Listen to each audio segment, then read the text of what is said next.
Estamos aqui para mais um The Hub Talks especial de Fenaló, agora acompanhados de Benedito Vilela, nosso representante da Lawrence Simons, que está aqui para contar um pouquinho para a gente sobre o mercado de recrutamento, em especial na modalidade Second. Então, Benedito, explica para a gente o que é isso de Second e como que isso funciona, em especial no mundo do direito.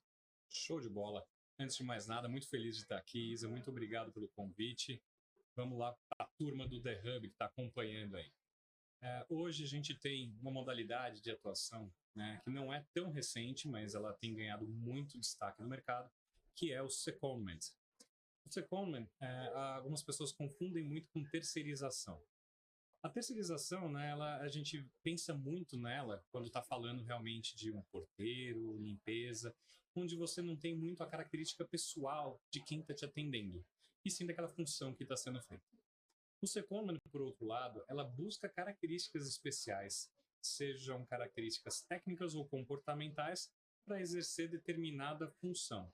Então, quando a gente fala de TI, por exemplo, o pessoal gosta de falar de body shop, né, da terceirização. Achei incrível quando descobri isso. E quando a gente fala em direito, a gente fala de secondment, que justamente é essa forma no qual o advogado ele atua como se fosse emprestado por um escritório de advocacia e alocado numa empresa cliente. Legal, legal. E tem muitas empresas que fazem isso aqui no Brasil? Hoje, na verdade, que fazem no sentido de que tomam esse serviço ou que fazem no sentido de que prestam esse serviço? De que tomam esse serviço. Quase todas. Que legal. O que acontece? O Brasil, a gente é muito caracterizado por ter o passado incerto. Né? Então, quando as fórmulas de contratação que falam que para funções de back-office, para funções de apoio, você tem geralmente tantos advogados por renda, por receita líquida, que é a fórmula Reis, você acaba tendo de certa forma, você acaba engessando a contratação disso. Só que os problemas não necessariamente eles seguem de forma estanques. Então, quando você tem reforma trabalhista, contra-reforma trabalhista, reforma tributária, contra-reforma tributária, né? Eu brinco que eu não gostaria de ser professor de direito constitucional nem de história atualmente, porque tudo muda o tempo todo. Então, essa necessidade, ela acaba impactando num departamento jurídico. Só que não necessariamente o departamento jurídico tem o que a gente chama de headcount, contagem de cabeça, ou seja, o número de posições necessárias para atender a tua demanda jurídica. Diante dessa complexidade jurídica que a gente tem, o que os escritórios fazem? Eles emprestam um advogado por um tempo determinado para essas empresas. E essa modalidade de secondment, ela ganhou muito destaque, principalmente por conta da necessidade quando uma advogada fica grávida, precisa se ausentar por licença maternidade, quando o Brasil passa até as empresas cidadãs, que a gente já tem aí de 4 para 6 meses, você tem uma ausência, geralmente, que varia em torno de 6 a 9 meses dessa profissional. Só que a empresa já tinha poucas pessoas, não consegue ficar mais sem. Então, ela se utiliza dessa forma para suprir a demanda jurídica. Legal. E conta pra gente, principalmente agora para quem está sendo recrutado pela Lawrence, como que costuma funcionar esse processo? E assim, eu acho que o medo natural das pessoas seria, poxa, se eu vou ficar emprestado aqui, qual que é a minha perspectiva de futuro dentro dessa carreira? Vale a pena esse risco? Não, isso é uma excelente pergunta, Isa, porque a gente tem, na verdade, a primeira coisa, né, respondendo a primeira pergunta, o que a pessoa precisa saber? A pessoa precisa saber que isso é muito mais parecido com um speed date. Né? Uma contratação rápida, é uma contratação pontual, uma contratação eficaz. Então, a grande maioria das empresas, ela simplifica o processo seletivo quando ela vai contratar um advogado nessa modalidade. Então, se um processo seletivo tradicional dura em média 3 meses, um processo de secondment dura em média menos de um mês. Ou seja, muitas vezes a pessoa que está sendo recrutada, se ela não tem a disponibilidade para falar, e se não for algo ciência de foguete, a chance que a oportunidade passe para outra pessoa é muito grande. Então, precisa ter uma resposta rápida, uma acessibilidade, uma disponibilidade. Daí você me pergunta, poxa, Se é por tempo determinado, isso não é arriscado? É muito arriscado. E eu me corrijo aqui num ponto. Não precisa necessariamente ser por tempo determinado. A maioria dos projetos é. Tá. Mas tem projetos que são por tempo indeterminado justamente pela necessidade versus ausência de possibilidade de contratação tradicional. Tá? Isso dito, a gente chega num outro patamar, que é o quê? O que acontece quando acaba o projeto? Se o profissional for muito bem, vai ser de interesse do escritório apresentar ele para outros clientes, apresentar ele para outras situações. Então, veja como é interessante. Quanto mais clientes a gente tem, mais projetos a gente tem entrando, mais janelas de oportunidade a gente tem. Então, hoje, por exemplo, eu trabalho com 35% dos profissionais que estão alocados comigo são contratualistas. 15% são generalistas. Ou seja, 50%, metade dos meus profissionais, eles entendem realmente dessa parte empresarial. Eu brinco que eles são meu Big Mac, né? Eles são meu best seller. Então, esse profissional ele vai ter uma realocação mais fácil. Entendi. Óbvio, quando a gente fala de um advogado, por exemplo, criminal, as empresas contratam poucos criminalistas internos. Então, eu vou ter menos demanda para isso. Ok? Uhum. Mas, se por um lado existe esse risco, por outro lado existe uma vantagem. Quando a gente conversa com os advogados mais jovens, com os millennials, Jay-Z, etc. Por quê? Eles têm a possibilidade de vivenciar diversas realidades, diversas empresas ao longo da sua carreira, coisa que se ele fosse um seletista tradicional, ele poderia ficar 5 anos no lugar. Essa mobilidade de carreira seria mais engessada. E hoje não o é, justamente nessa modalidade. E eu queria saber, assim, agora, talvez até da sua perspectiva mais pessoal e não profissional, como que vocês têm sentido o feedback dessas pessoas de um pouco de flexibilidade, mas ao mesmo tempo instabilidade de carreira e de futuro? Porque a gente está falando aí de vamos ficar um tempinho aqui, vamos ficar um tempinho ali, a gente tem uma certa segurança, o risco vai diminuindo quanto melhor o profissional, mas há uma instabilidade aí nessas trocas. O pessoal tem se adaptado bem, não tem? Como está sendo?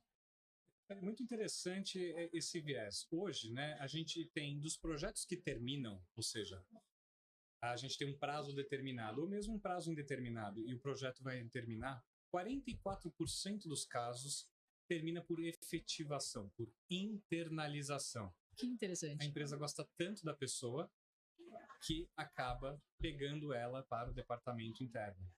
Então ele deixa de fazer parte do meu quadro, deixa de fazer parte do meu escritório e passa a fazer parte dos quadros efetivos da empresa.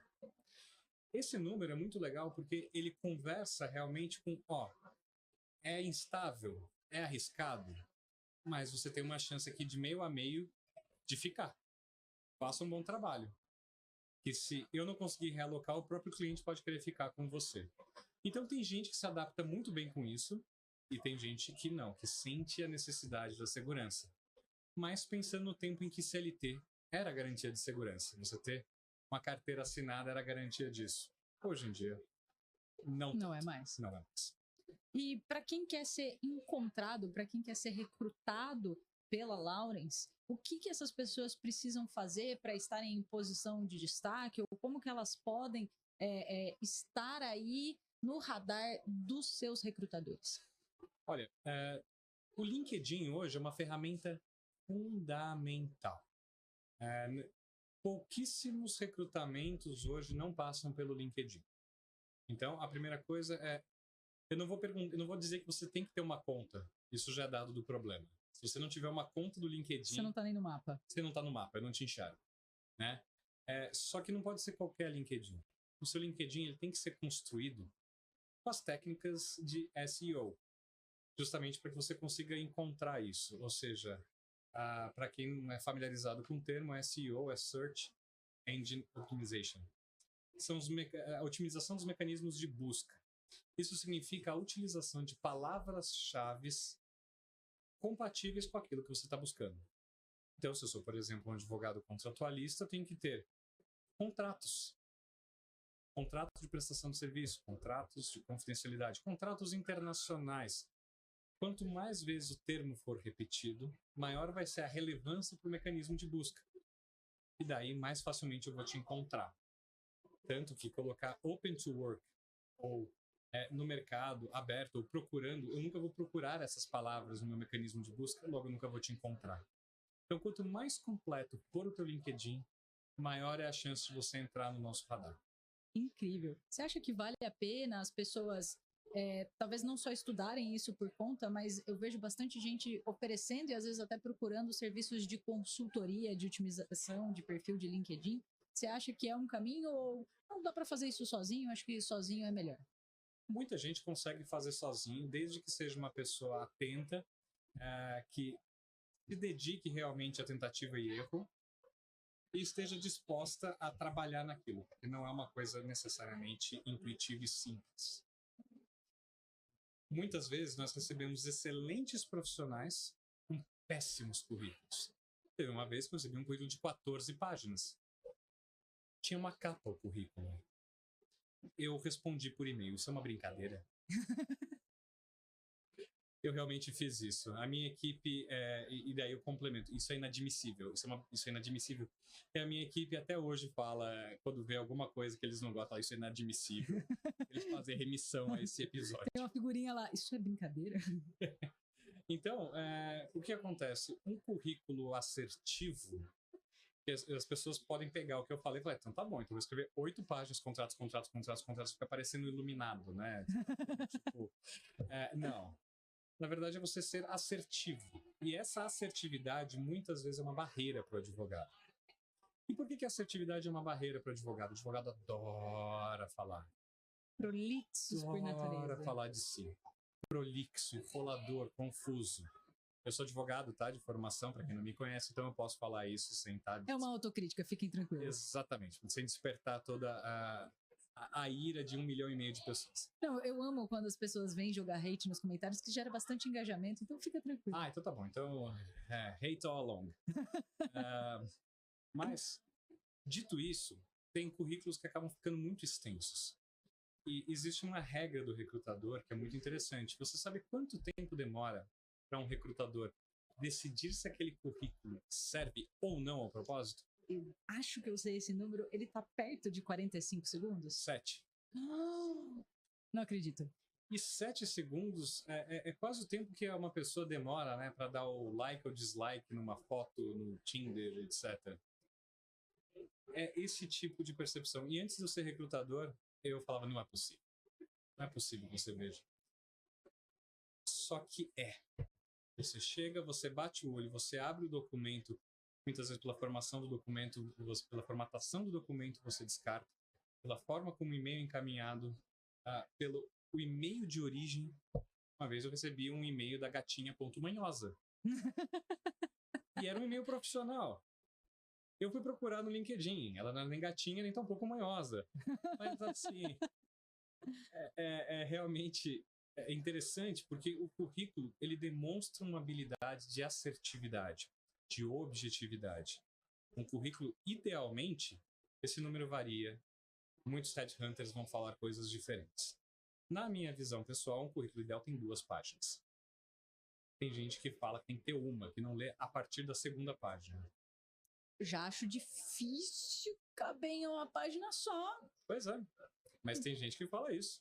Mas aí talvez é o meu lado legal designer falando de eu gosto de espaços de respiro, eu gosto de uma visão mais limpa, então eu prefiro espaçar em 2 páginas do que apertar em uma só. Exato, eu concordo. Eu prefiro as 2 páginas, eu acho que ela é de bom tamanho para você ter um quadro completo. Perfeito. Porém, quando, tem gente que fala que até 3 páginas é ok. Mais que 3 páginas, inadmissível, eu não leio mesmo, e vai ter figurinha minha. Selo Benê de inadmissibilidade. Selo Benê de inadmissibilidade, meu Deus, se ouvirem isso, eu estou lascado. Benê, muito obrigada pelas dicas. Eu acho que para quem está procurando recrutar, já conheceram uma via interessante, né, que é o Secondment.